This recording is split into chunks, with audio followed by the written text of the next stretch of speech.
Yo! Yo, Yo, what's up? Palaboy OFW here. Mr. Brian Puntanar. So for today's vlog mga idol, bago natin simulan ang ating vlog, ay ngayon ang gamit naming camera is ang pinakabagong Insta360 X4. Kadating lang kadating ng stocks na ngayon. Yes. Hello, OFW Palaboy. I'm Brian Puntanar. So yung mga idol, itetest natin tong yung Insta360 X4. Tignan natin kung gaano kaganda yung audio quality na ito para sa chismisan natin, no?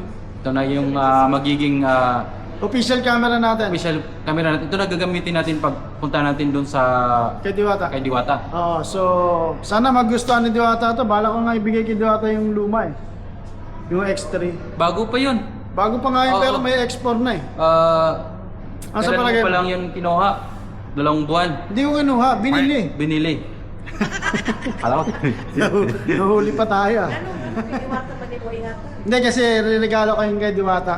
Kapag pumunta ako sa parisan ni Diwata sa Maynila. Yan tayo pag sikat na bagit binibigyan ng mga rin. Oo. Paano na lang yung mga normal na Wala, Bigyan natin ng ano. kailangan. Ayun Memory yung card. mga vlogger. Ganon kasi yung gusto ni Diwata, bay, kasi si Diwata namimili ng ng mga vlogger. Yung kasalanan ay ang din ng mga vlogger. Bakit niyo bibigyan si Diwata? Ang dami naman pwedeng bigyan. Kasi nga yung mga bibigyan ng ibang tulong, let's say hindi sikat, wala naman silang mapapala doon eh. Walang views na makukuha sa mga hindi sikat na vlogger. So anong market mo? Wala kang market doon.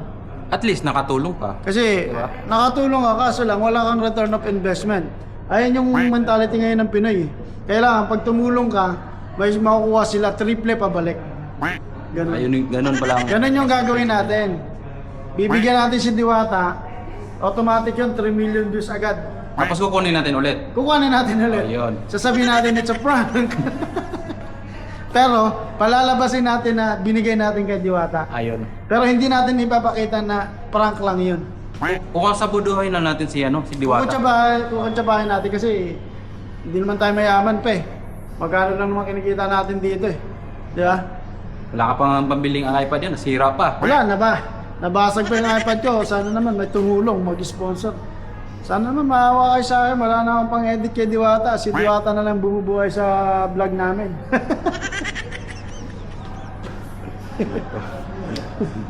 Ay, Pag hayaan nyo pag yumaman na kami, mamimigay kami ng GCash. Gcash, magpapa-Gcash tayo. Papa-Gcash na kami. Kapag shinare nila tong vlog natin ng 100 share, pwede na yun. 100 share, bibigay tayo ng GCash. Mamibigay tayo ng Magkano ang Gcash. GCash? Tig sa 10 pwede na. Wala pa tayong kita mga lads, pasensya na talaga. 10 lang budget ko eh. 100 share, tapos 10 lang ibibigay. Syempre 100 share yun eh, tig sa 10. Magigit mga magkano rin yun, di ba? Wala pa tayong kita eh. Tapos binabash pa tayo, tapos ang ginagawa pa, binablock pa tayo. Ay, naku. Grabing buraot naman. Imbis na ito na yung pag-asa nating yumaman eh. Kaya pa tayo supportahan? Supportahan nyo na lang yun kasi kawawa naman. Nag-birthday to, walang shoutout kay Walang Diwata. shoutout kay Diwata, wala pang views. Kawawa talaga. Ang dami nagsasabi ba na walang kwenta yung mga vlog natin. Hindi Pero sila pa rin yung nagko-comment. May kwenta. may kwenta. Ang daming Ang daming, ang daming nilang natutunan sa ang atin. daming natutunan sa atin kahit konti. Panalo pa rin, di ba? Oo. Kasi hindi nila malalaman yung mga sekreto. Oo. Sekreto ng Yung totoong views, paano magkaroon ng views. At saka yung totoong content, yung totoong opinion. Kasi yung mga napapanood nilang opinion, scripted yun, binabasa yun. Binabasa nila yun. Hindi talaga yung nasa puso ng content creator. Kumbaga, nagsasalita lang siya, pero may binabasa lang siya. Naka-teleprompter yan, alam natin yan, nagbibenta tayo nun eh. Kaya yung natin, yung vlog natin, minsan nakay Diwata, minsan nakay... Oo, kasi nga, yung Oo. mga opinion natin, totoo. Totoo.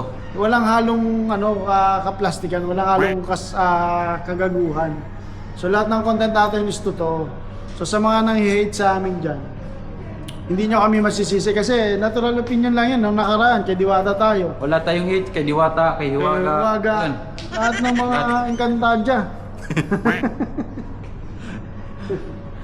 So, sa ngayon, ano masasabi mo na parang ginagamit si Diwata ng malalaking kumpanya? Ay, depende lang sa kanya din yan kung magpapagamit siya. Siguro, hindi naman siya nagpapagamit na wala dang, walang paida. No? Kasi yung bago nilang branch sa Quezon City, parang kasi may nagsasabi. May share siya, no? May share siya, pero May share parang siya. hindi na siya yung may-ari. Oh. Kasi ang laki ng gastos dun eh, pero may pera kaya si Diwata ng mga mahigit 50 million yata yung gastos dun. Kung Tsaka, sa opinion ko, okay lang naman gagamitin. under ka ng malaking kumpanya, pero yung pangalan mo. Ikaw nagsimula siya sa wala, bay. Oh, pero yung pangalan mo kasi, ayun yung pinaka-market brand mo eh, pangalan mo eh. Di ba? Ikaw yung gumawa ng brand eh. So, ibig sabihin, dapat ikaw ang mas malaking bayad doon. Mahirap kaya gumawa ng brand. Wala din akong alam sa mga branding. Yeah, alam ko yan eh, kasi ako eh, nag-aaral ako ng Nasa marketing ka ba? hindi, computer vulcanizing. Ha? Ulo. Tang yun you don't know?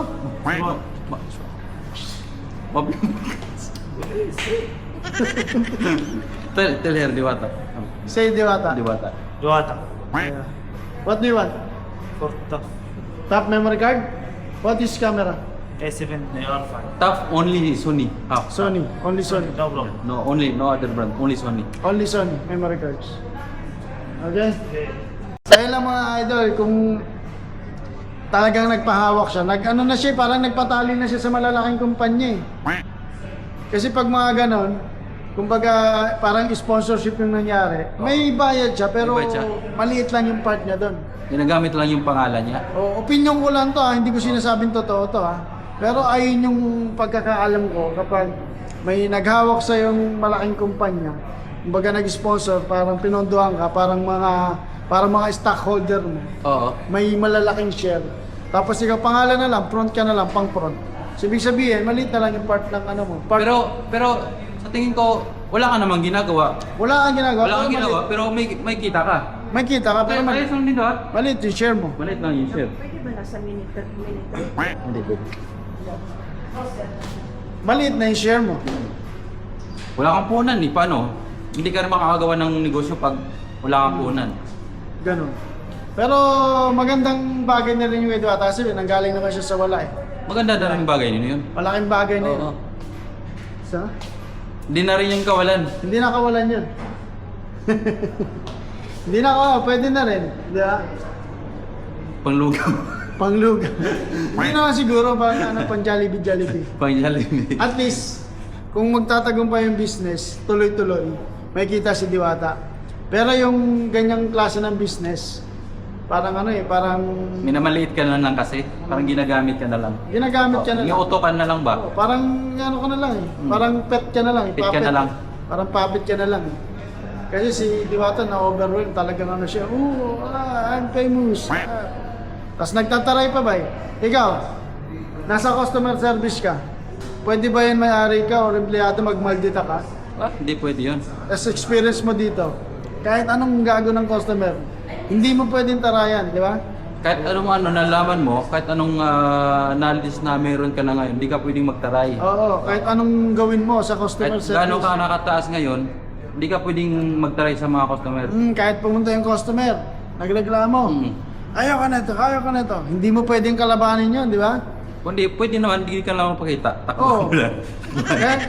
Kalabanin mo, pero ka lang, kalma ka lang. Kalma ka, Kasi oo. pag nilabanan mo yan, naku, delikado. Ang tendency, pwedeng magreklamo sa kung saan, sa labor, whatever, di ba? Maliit na bagay, pero malaking impact sa customer service. Di ba? Ayun yung dapat intindihin ni Diwata eh. Bago pa lang kasi din si Diwata, na nabigla lang siguro ng pagsikat. Nabigla sa kasikatan. So, yun lang. Sa ngayon, gusto lang naman talaga namin i-test yung audio quality ng Insta360 Yung audio, X4. yung 8K resolution. At saka yung 8K resolution. Tsaka, test vlog to para sa aming bagong item. Insta360 X4 from Insta360. Alright. Kasi marami nagsasabi hindi na pwede pang vlog to eh. Pang motor vlog lang daw to. Hindi, ganda. Ang ganda ng Maganda. isang camera lang tapos... Sa camera lang. Oh. So, switching mo lang. So, very simple. Para kang nag-podcast video na 3 camera, 2 camera, di ba? So, yun lang mga idol. Palaboy OFW. Mr. Brian Fontanar. Pinoy Vloggers Inc. 2.0, Rapi Sam Steel. Ingat ka, Lods. Nasa bakasyon.